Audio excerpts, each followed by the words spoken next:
to your left, 2, 3, center, inhale, exhale.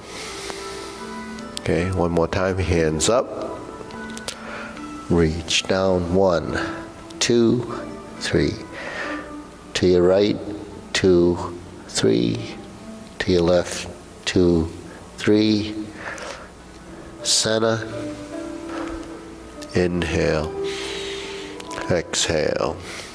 Hands on your waist, circular movements, 1, 2, 3, 4, 5, 6, 7, 8, 9, 10, 1, 2. Reverse, 1, 2, 3, 4, 5, 6, 7, 8, 9, 10, 1, 2. Center cross, knees, 1, 2, 3, 4, 5, 6, 7, 8, 9, 10, 1, 2. Reverse, 1, 2, 3, 4, 5, 6, 7, 8, 9, 10, 1, 2. Center. Hands on your waist. Neck turning. 1, 2, 3, 4, 5, 6, 7, 8, 9, 10, 1, 2. Back and forth. 1, 2, 3, 4, 5, 6, 7, 8, 9, 10, 1, 2. Tilt to the side.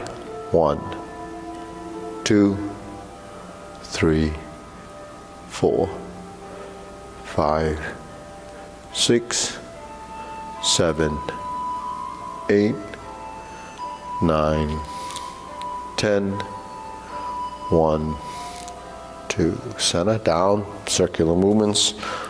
1, 2, 3. Reverse. 1, 2,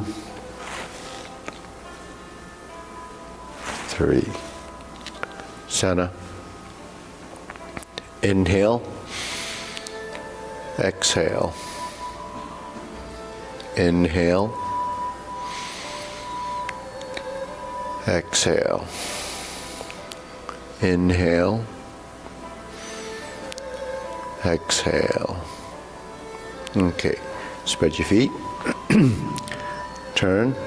1, 2, 3, 4, 5, 6, 7, 8, 9, 10.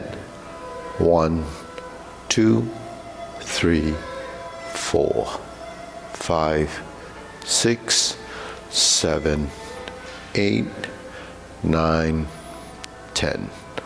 1, 2, 3, and stop. Okay, turn, stretch it out.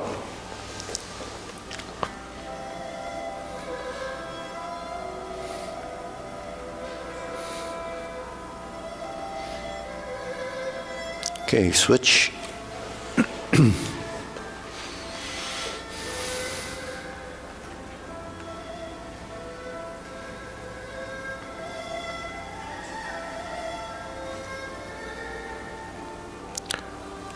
Switch.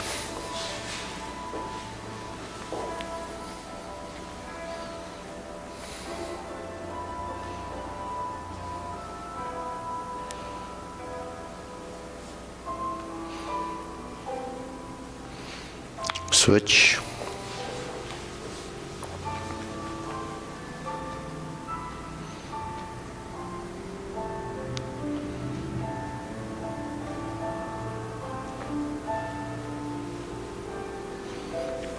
Switch.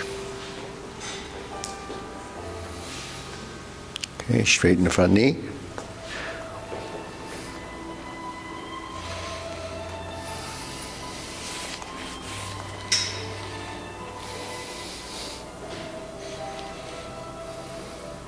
Okay, switch.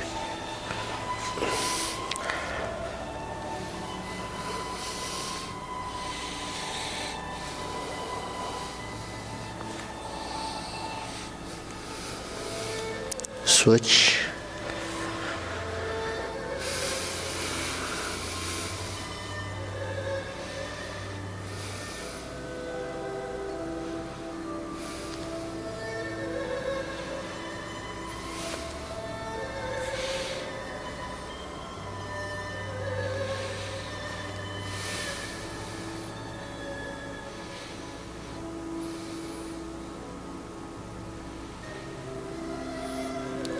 Switch.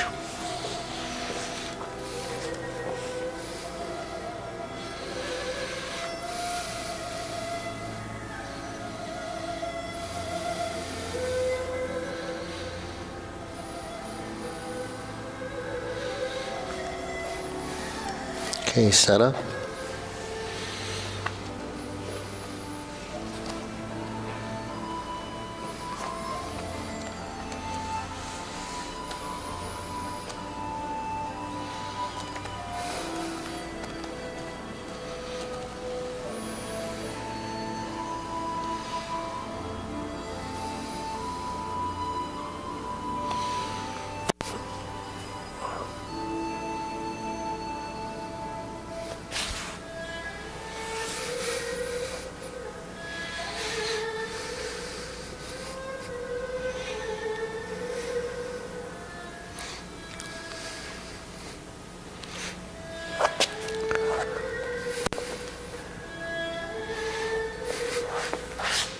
Okay, pull the leg in, squat down.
Okay. And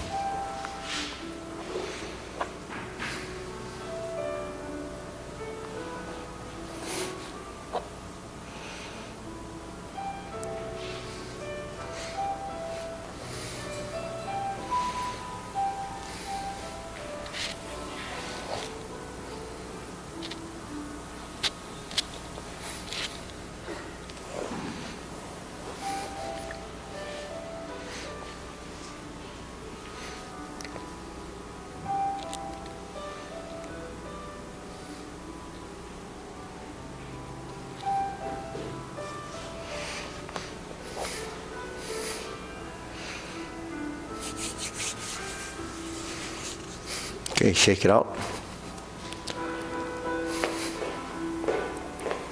Okay, hands up. Deep breathing, inhale, exhale. Inhale, exhale, inhale, exhale. Okay, shoulder roll.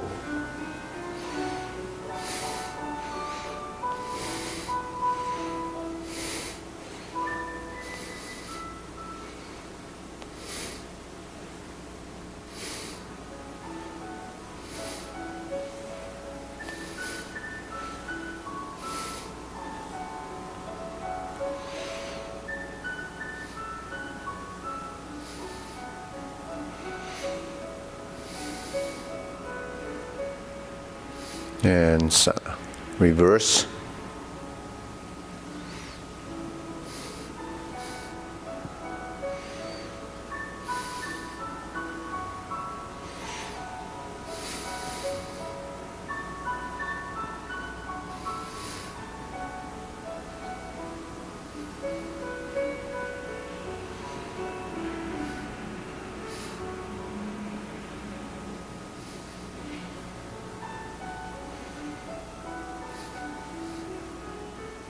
And sana.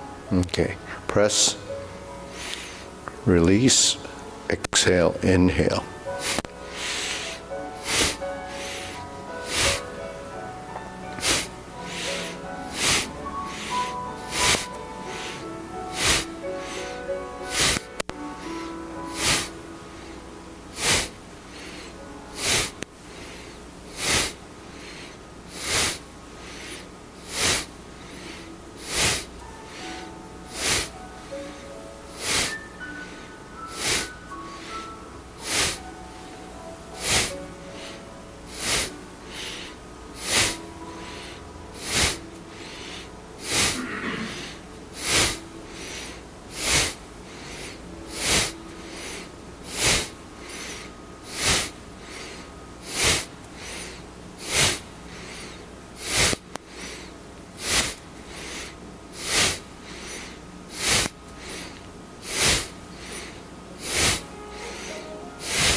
And stop. Hands up. Pull in, inhale. Exhale. Inhale. Exhale. Inhale. Exhale. Okay. Wrists.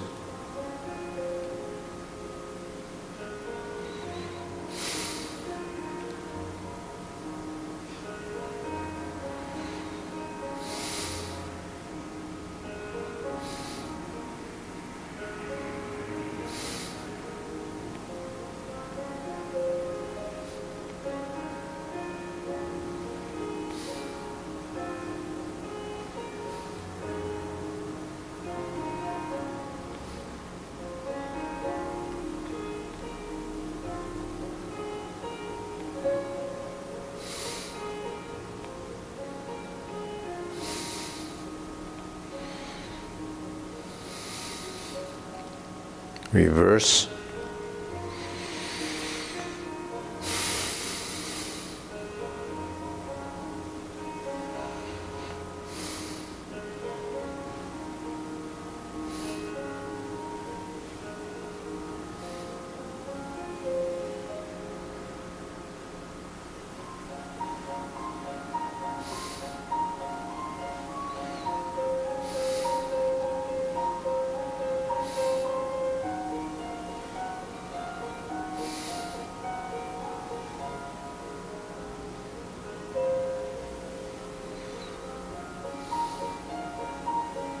Okay, palms down.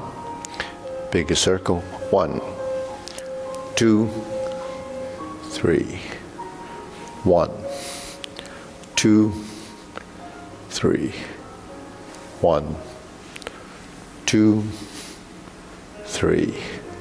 1, 2, 3.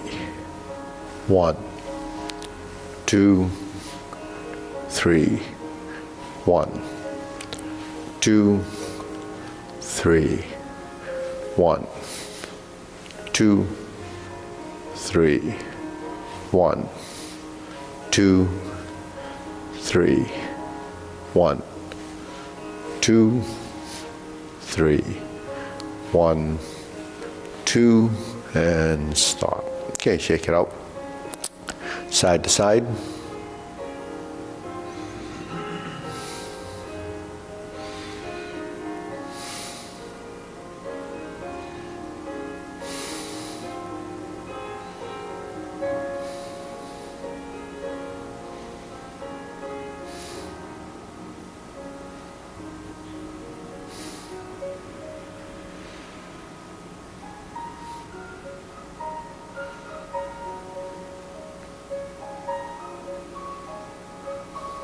Okay, center.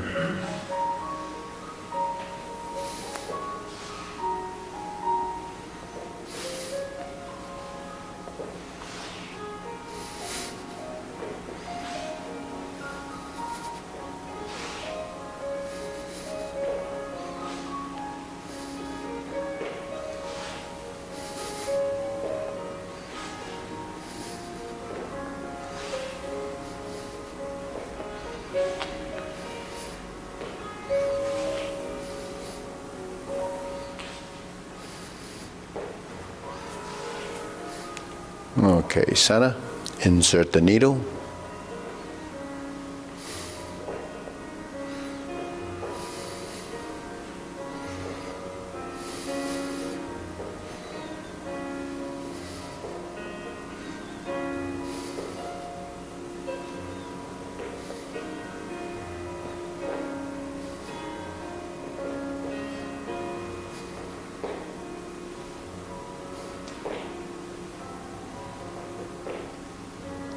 And switch.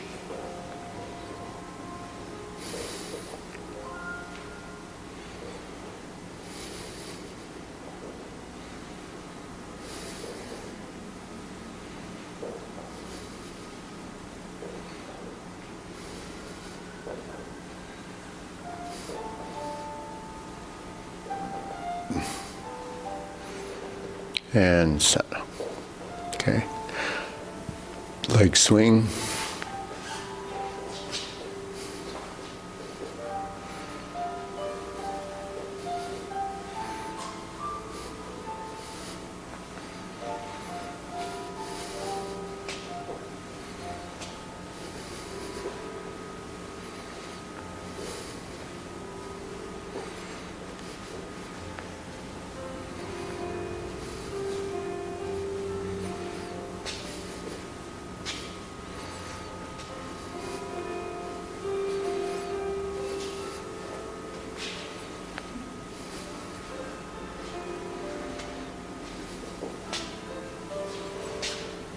Switch.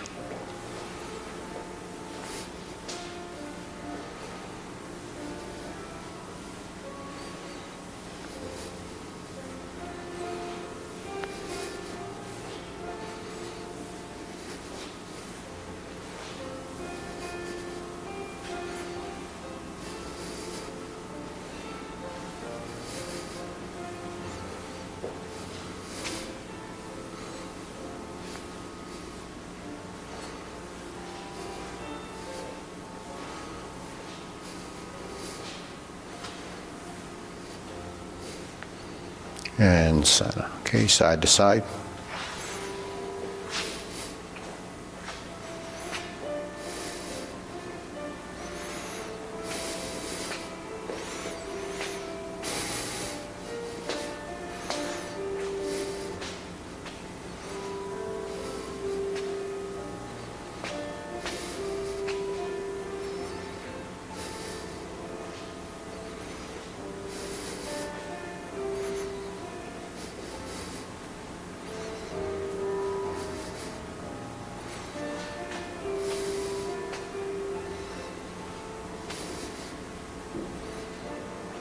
Okay, center switch.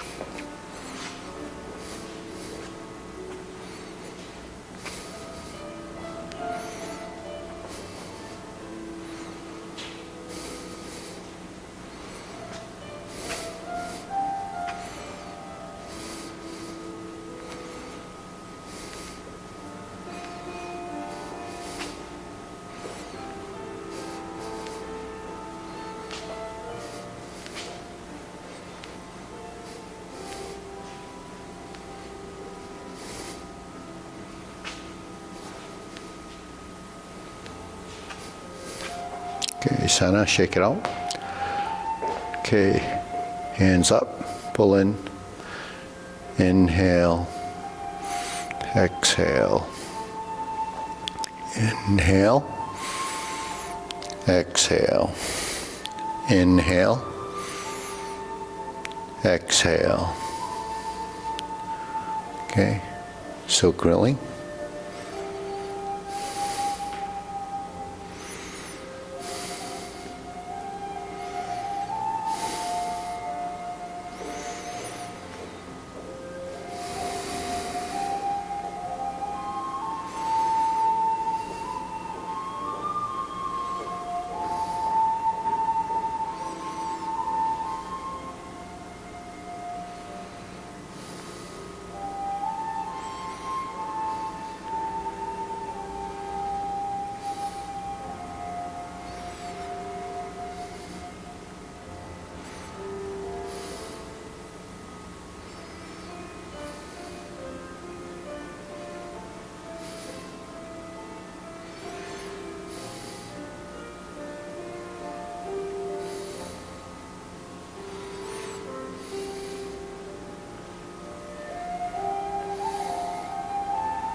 Okay, switch.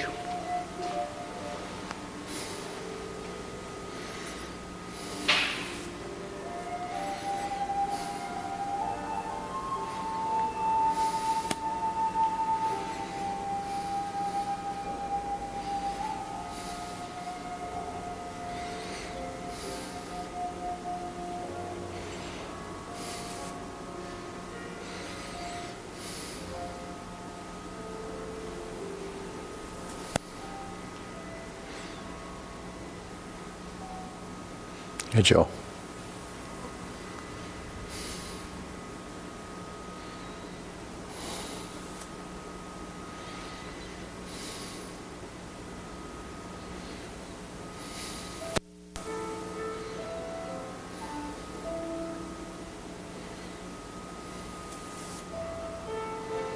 And Sana, okay. Open and close.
Switch.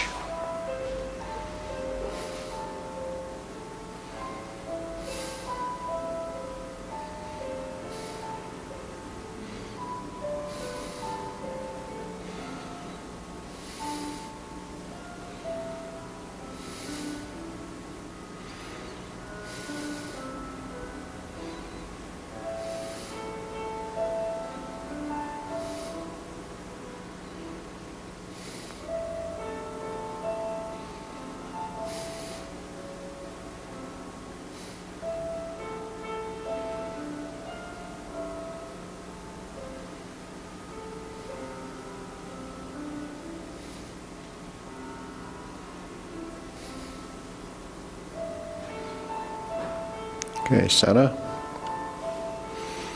Circular movements.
Okay, low hoop.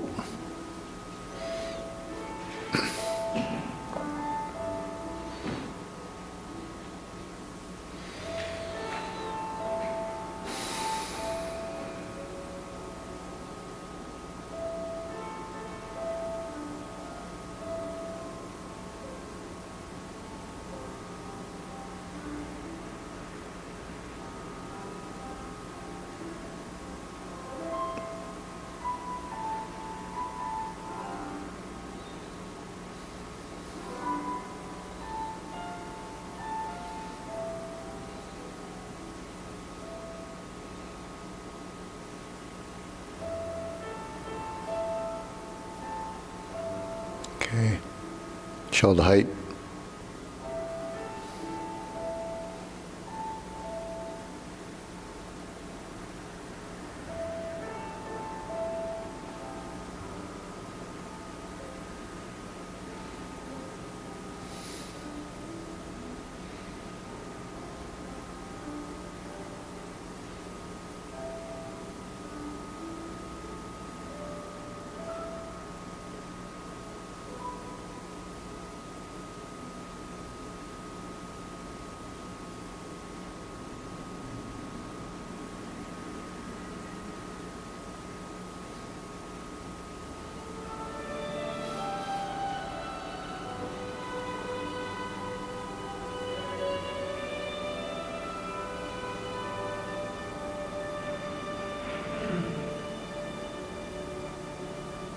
Elbows down.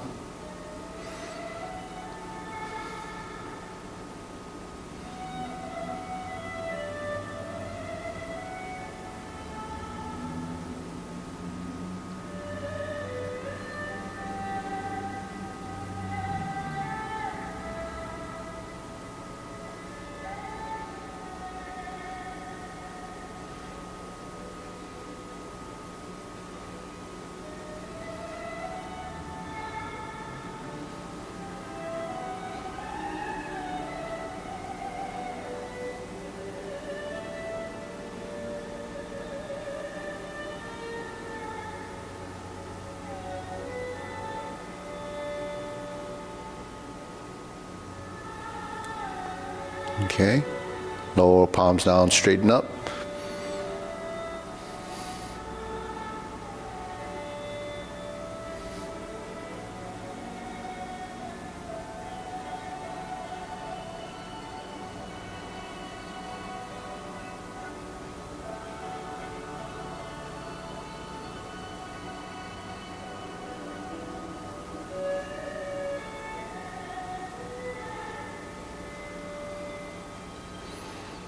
Okay, fingertips down, lift the neck.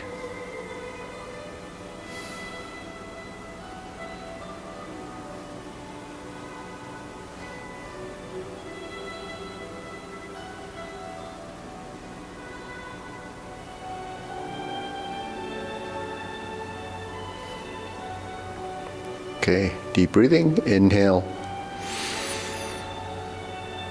exhale, inhale,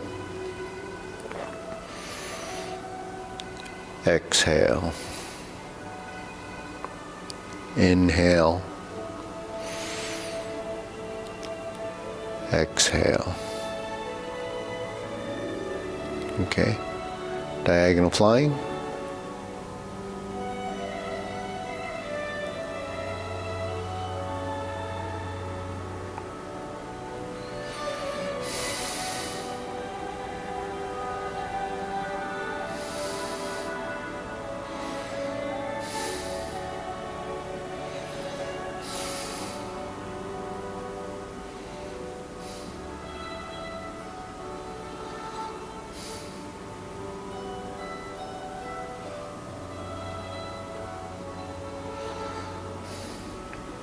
Okay, switch.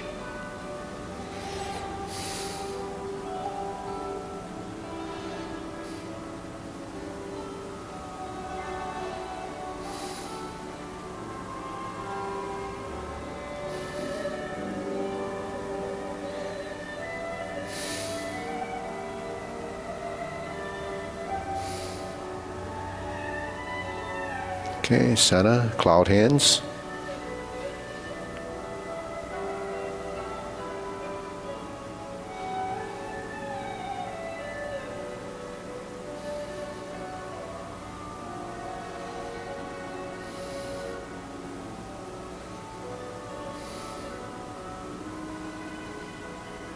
Okay, move to the sides, just get a feel.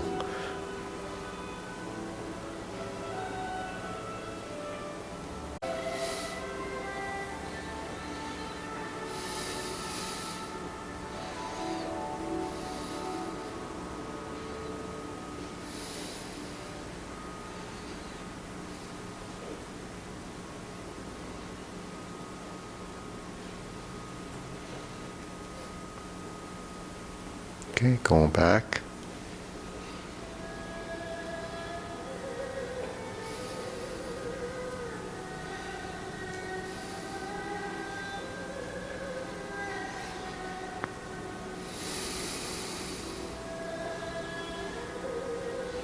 Okay, going back.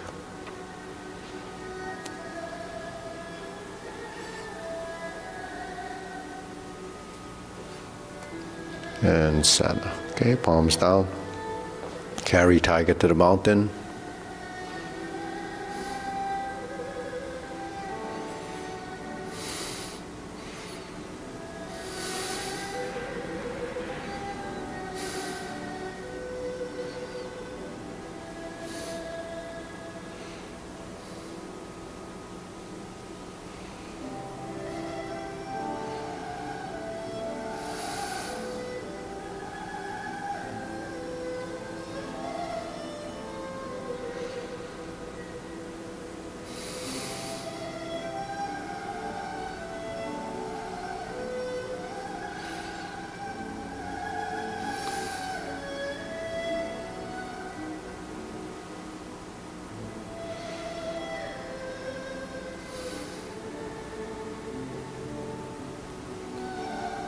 Okay, let's turn. Leopard and tiger springs the mountain. Practice the leg work with this leopard and tiger pattern. Carry tiger to the mountain. Okay, so from here, turn, toe heel, push, lower the hands.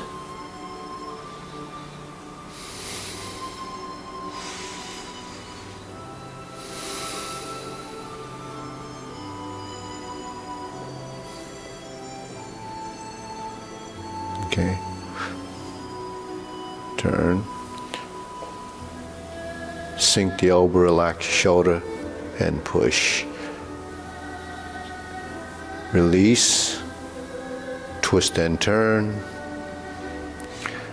raise the hands, relax shoulders, sink the elbow, depending on which side is in front, and then settle into your stance.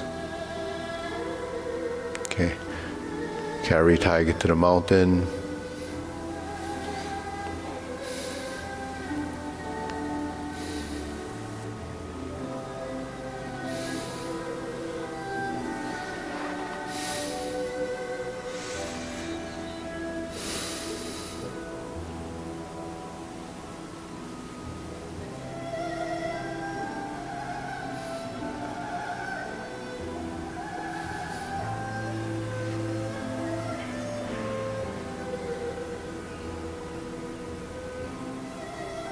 Okay, so when you do these movements, you have to develop a feeling for the motion. So when the hands go up, it's kind of a floating. Then when you release the elbows and shoulders, then gravity would take effect, and then you start to just channel the direction of movement.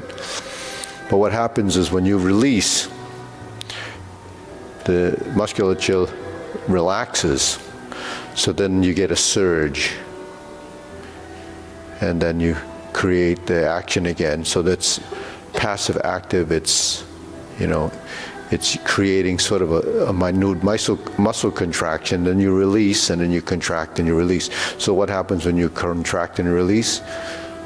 The muscles are working gently, but it's stimulating circulation.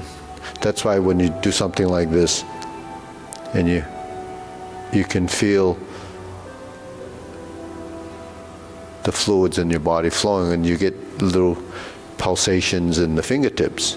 That's just a dilation of your blood vessels. And I guess it's more than just the dilation of your blood vessels. It's actually a feeling and experience of releasing and letting go. Now, if you regulate that with breath and movement, then when your breathing is slowed down and elongated, so do your movements slow down and elongate. So in Tai Chi, it's much more than a bunch of movements just moving and going through space. And then when we're doing something like this, which is a pattern, when we relax the hands and go forward, your legs release too. So you get a total body response to the motion. And then once you get forward and you start to descend, then let the wrist go. And then you sit back and twist your spine, and then start to define that horizontal direction, and then sink and create the roundness by sinking the elbows and creating that hoop shape in the lower part. And as you start to project forward, then your arms start to float. And then you start to lift your back. And then you turn your hands out and you start to drift backwards, but now the intent is backwards. So you go forward, sink, and then it starts to sink and go back as you move to the rear leg. Then you begin to turn and you cross. Then, because my weight is on one side, when this touches, then you settle with that downside. And it's one leg at a time. So when you settle with the downside, that's sort of the same thing that happens when you step up and raise the hand. Now this is the hand going up and the foot going down. This is coming up on this side and then going down. So then that's synchronization of your body. Yeah, see what I mean? So that timing that you build becomes differentiating between solid and empty. Solid and empty is, intent and non-intent, and it's also passive and active. So what's passive is when hands go up, it's lifting and then releasing. So it's going as a passive action, that it's going down, but passive action is sort of using gravity to create the downward force. So on the physical side of your own movement, you're just channeling a direction. So it uses much less strength than actually doing it where you step up and you go like this. That becomes physical, becomes isolated, it becomes the wrong amount of strength. So your whole practice is really trying to understand what that feeling is through experience. Yeah. And the only thing, that's the only way we actually learn. How we learn it is through experience. Everything that you do, if you do it enough, then there's an experience. If you don't do it enough, then it's just like any other exercise that you would do. You might get a little physical benefit from exercise, but if you don't have the mind-body relation, the experience from the feeling, then you're not gonna save it. Every bit of information that you learn, you start to save it, right? Like your computer. You put in information and either you delete it or you save it. So if you don't go through this process, then it's just kind of there. It becomes trash, and eventually it becomes disorganized. So then you have to delete it. You have to refrag it, right? So if your brain is like a computer, well, actually a computer is like your brain. We had this before they had a computer, but when your mind is cluttered, you have to clear it. You don't go, you don't do it like a computer where it's mechanical and something, you have to do some process. You do it within it's an internal mechanism. So you clear your thoughts, that's kind of doing that. Release the tension in your body, that's all junk that you don't need, right? So all the things that, we know on a sort of a working level and everything that we do, that's tied to that. We don't do that with our own body enough. At least we don't understand that we can. How do we realize that we can?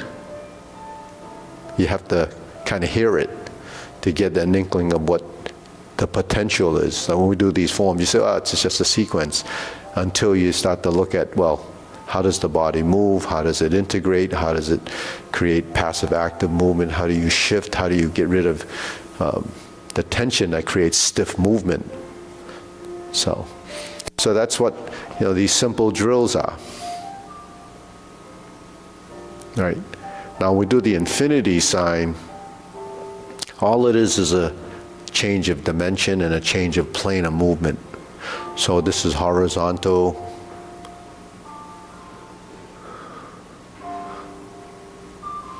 So here's floating and sinking, right? So there's always equal opposites. And what is it? Floating is letting your arms drift upward, but you still have to channel it directionally because there's a pattern. Sink your elbow is the downside of that pattern, and you don't have to use much strength because the same thing is you're channeling it in and then out. Now in the forward and back movement, it's the punch, right? So we're like this, and we're stepping forward.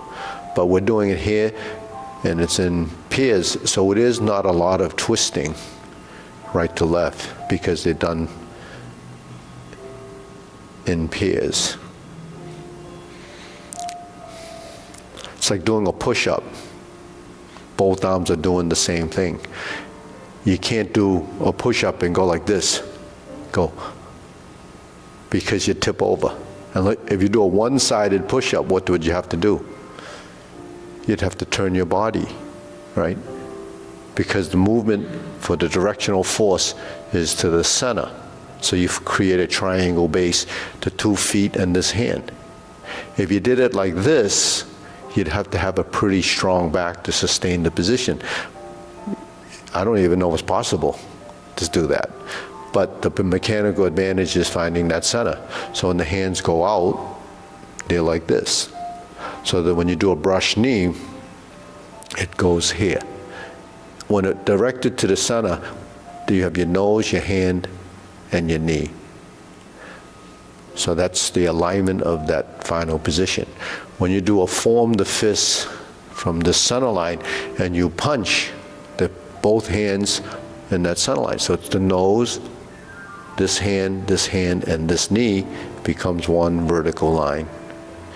So that's how you know where the force or the direction of motion goes. It doesn't have to be a tremendous amount of force, but it does have to align your skeleton.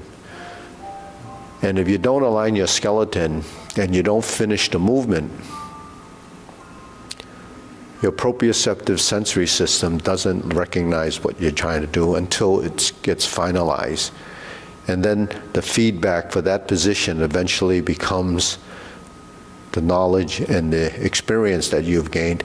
And then at some point, it becomes subconscious and it goes there and it's automatic because it's formatted in your body. This kind of formatting is what happens, in a martial art setting or in a martial arts functional training. Because without that kind of information being fed to enter subconscious, then you're going to have inaccuracy of motion. So that has to happen precisely, in a direction and in a specific timing. So, those are the things that you modify and change and evolve through until you get that final position. When we breathe in and breathe out. So when you finish your arms, depending on whether they're straight or round, lifting your back, So when you lift, that's raising or rising, right? So if a movement is going upward and you want it compatible with direction, then you want your body to release and then lift. So when you lift,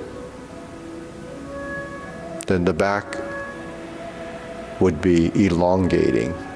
When you sink, then your skeleton is settling and collapsing downward. So that's actually how you move your torso, with the ribs open and closed, the connective tissue between the joints in your ribs and your spine and all those connections become part of that, right? So then it's a directional change in your motion. When we're here, we turn and the spine turns. That's another dimension of movement. But one side has to balance the other side. Otherwise, the body doesn't turn. So that's why doing things that are like this doesn't require any twisting. It's only when you do this and you do this that there's a twisting. Or do this and this and this, right? So what is this in the arms? It's like a tiger or a cat walking, and they release their paws and they start to move, and then there's this kind of a twisting of the shoulders and the bodies. So our body moves like that. If you're riding a bike and you're pressing down and releasing, there's a balance in motion. If both feet have force, it's not going anywhere. You're in a standstill. But once you release, this has to, so this hand is yielding to the other hand, and this hand is yielding to the other. So pedaling a bike is that type of a thing. When your hands do this, it's that type of a thing. Where there's a, in this, you can't feel the difference between it, because you can do this, and then they end up doing this, right? But if you're turning your body, then the functional motion becomes the rotation of the spine, taking it this way, the reversing of the spine, taking it this way, right? So that's a directional force that's created by your torso or your legs, or your the torso being the spine and the rest of it. So when you integrate that motion, that's where you get the balance motion with passive active. So if I'm pushing this way and I'm turning this way, this can be active or passive. So in other words, if I pull back this way, this will go forward. If I push out this way, this will go backwards as a function of this. So that happens when we form the fist, and the action is this, but the passive is this, right? Now, if I push forward with this, and this withdraws, I could do it like this or like this. That becomes two physical movements. When I do it like this, then this hand becomes a function of that. So that's what we have to try to understand in our motion, so that we have some balance. Okay, right? Then hands here. Sink your elbow, strum the lute.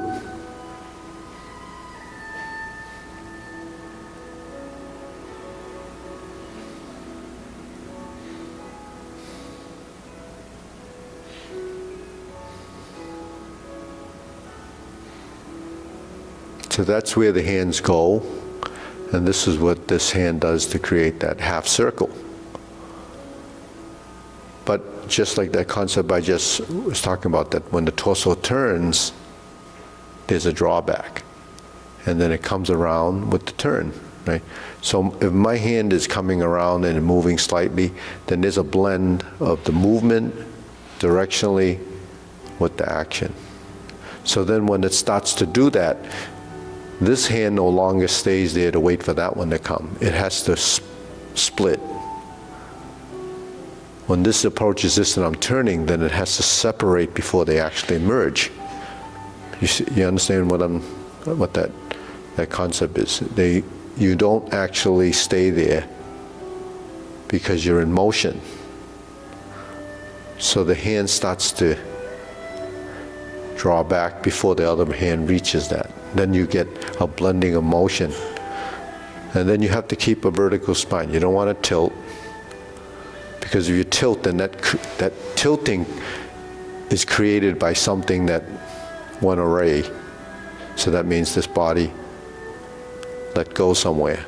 So those are things that has to be apparent to your movement, but that's something that is experienced. All right. So then when we hands ahead, we extend it out, we turn and draw the bow. We align the fingertips, the elbow, yeah, and the horizontal shoulder position.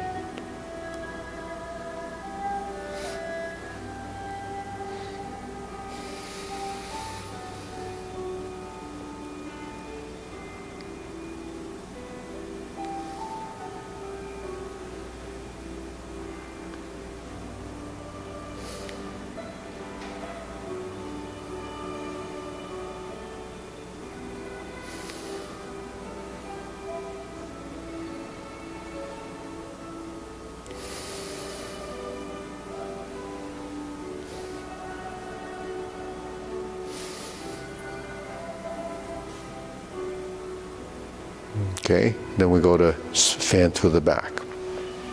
You scoop up, and then we're here. Scoop down, lift up, over the top, and we're flat. Scoop, turn, lift, spread, and turn your spine. 1, 2, 3, 4. 1, 2, 3, 4. 1, 2, 3, 4. Now look in the direction as you reset your torso.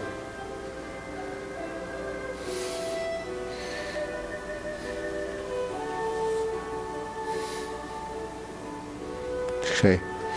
So because our torso is moving to become parallel to this wall, that manipulation of the skeletal structure allows us to create this and this. So the minute adjustments happen when the torso moves and you sink your elbow and relax the shoulders. Because if I'm just making 2 circles like this, in order for this hand to level, I have to release my shoulder and drop my elbow. That can't happen if your arm is dominating the movement and you're just pushing out, because it's committed to an action that doesn't allow you to release and relax. So when more parts of your body start to become part of the motion, then it allows you to make those adjustments.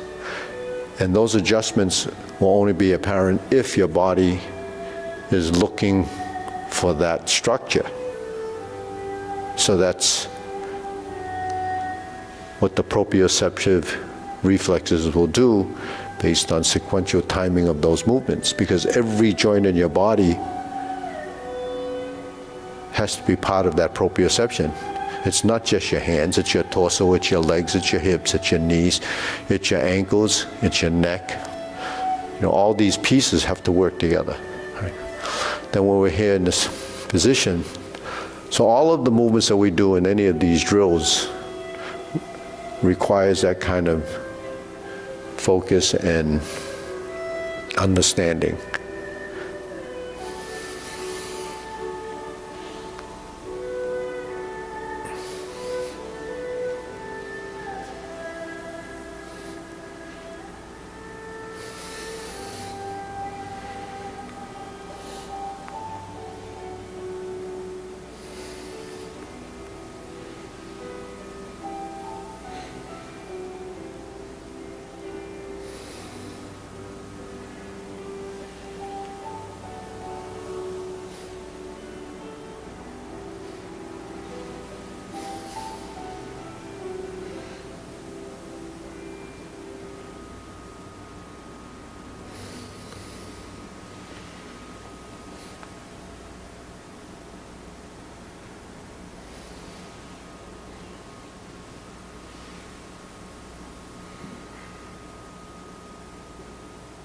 Okay, good. Deep breathing.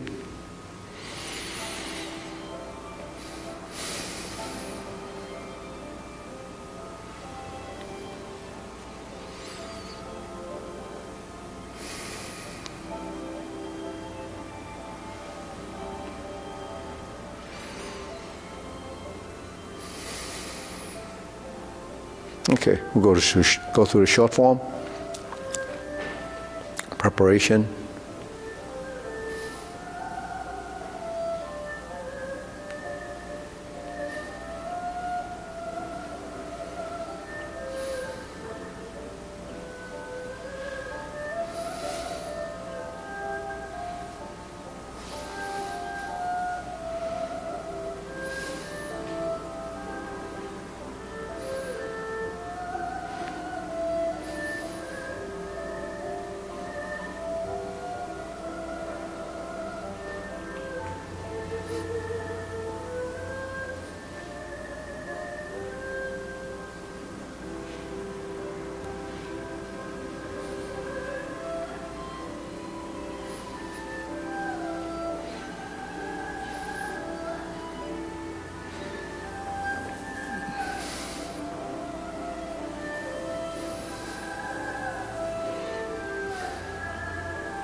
Form the fists.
Okay, good. So we do the long form. Ready? Nope. Quick question. Yeah. When you do J lady, is it all a horizontal movement, or is there a little bit of an upward push? It's a little upward, but it's upward. Well, this is considered the horizontal. This is the vertical. There's one of each, right? And the lift, if you're forward and you're back, if you sink and then you rise, Okay, I got it. yeah. Well, space is dimensional, so it says up and down, right and left, forward and back. So it's forward, back, right, left, center. But the up and down is tied through the center. Yeah.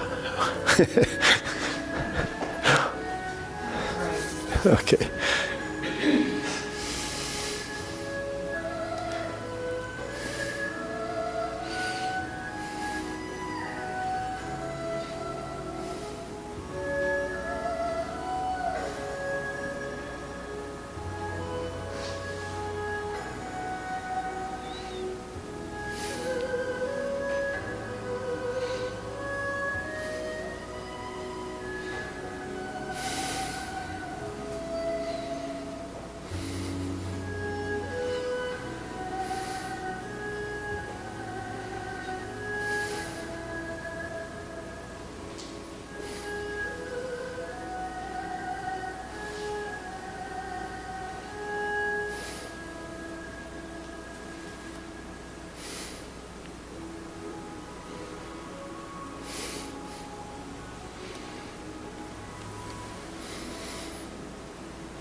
Retreat, form the fist, divert, block, and punch.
Cross behind, beat the tiger.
Palm strikes face.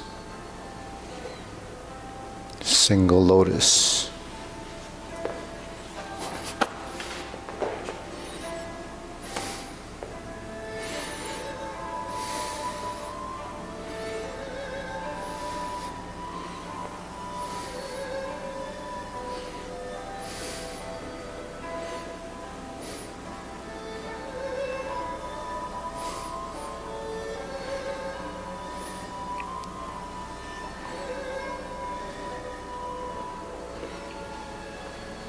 Okay.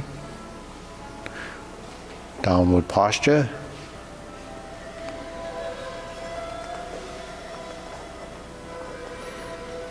Seven star. Ride the tiger.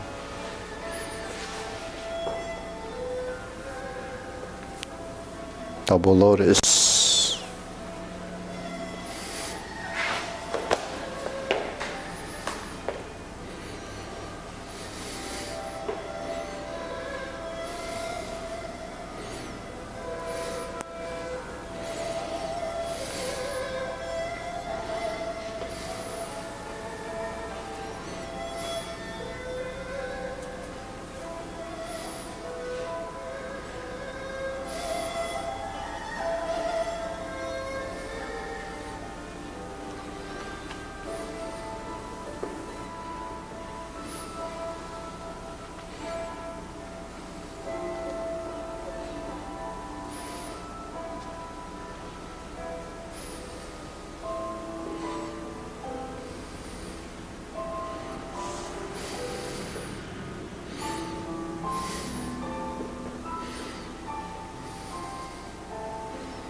That's it.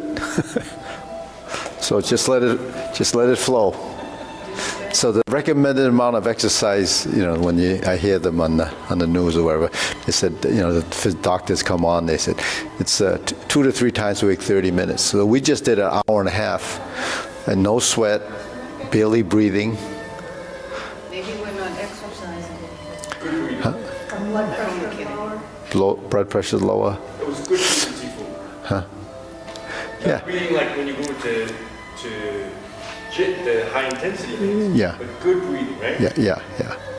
Well, the thing is, high intensity, it's good for training if you're an athlete and you need to do that. A lot of people recommend that, even physicians recommend it, but most of those physicians aren't doing it either.